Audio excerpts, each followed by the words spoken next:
one of the most heartbreaking articles or stories that I've read was when Denilson, who used to play for Arsenal, came out on the Players' Tribune and wrote and revealed a story about his struggles at Arsenal and why that eventually led to him struggling for form and eventually leaving the club altogether.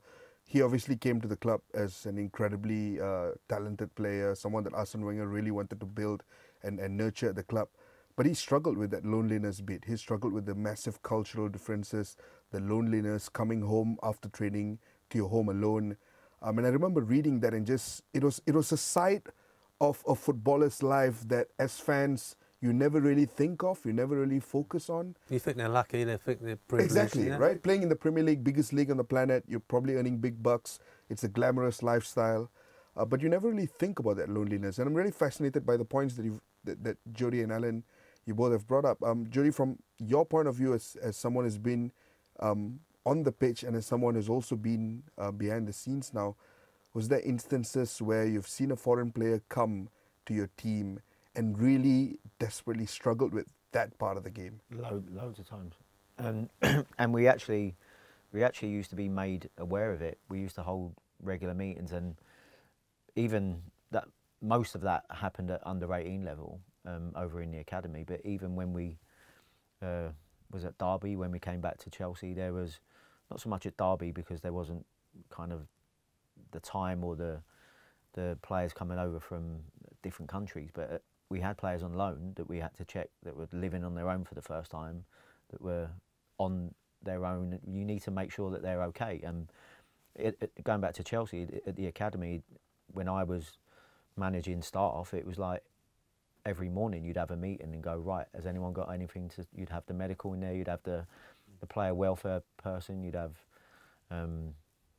your other staff members, your coaches, you'd have the analyst guys in there, who a lot of the players would go and work with in the afternoons, and sometimes they'd have one-on-one times where we'd get really, really good feedback from, well, my analyst, Chris Dandrin, was great.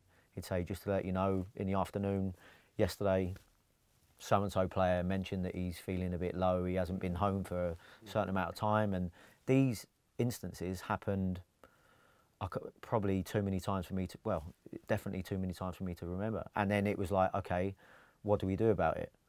Do we need to go and get someone in a little bit higher up? Do we need to go to the top of, do we need to speak to Neil Bath? This needs to be addressed. Do we need to speak to parents? Do we need to speak to house parents? It went on, like, as I said, when I saw the amount of work and hours and dedication that went in to try and help these lads as human beings first, ultimately to make them players, but no one's going to be a top player if they're in turmoil 24 hours a day. So I have to say I was astounded with how good Chelsea were with that, and it actually helped me become better at understanding and keeping an eye out for certain things, because I was similar to Alan a lot. I was from a generation where it was kind of like, yeah, you crack on, but it's certainly not like that now.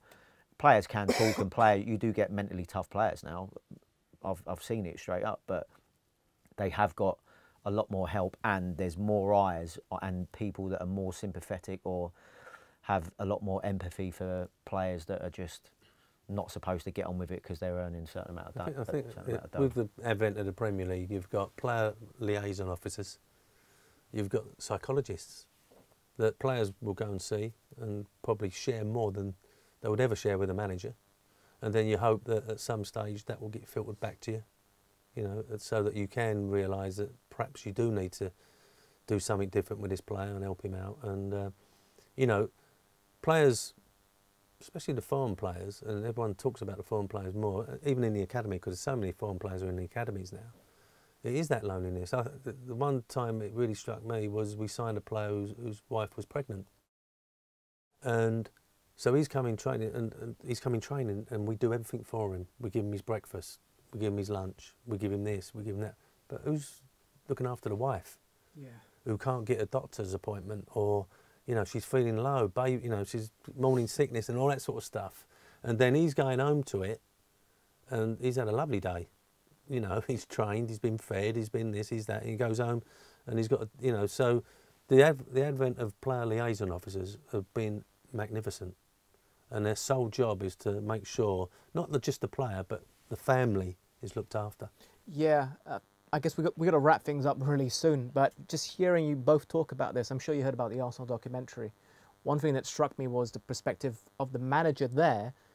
And I was watching the show, and Nuno Tavares, he had been signed, he got off to a great start. But there's a scene where Arteta is talking with his staff, and he says, Nuno Tavares is a quiet guy, and we need to figure out a way that we can communicate better with him to find out how he is.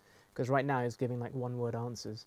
So you could see that was a challenge a manager faced, and you don't really think about these other facets of management where you're a teacher effectively, and you need to figure out how to communicate with your pupils, i.e. the players.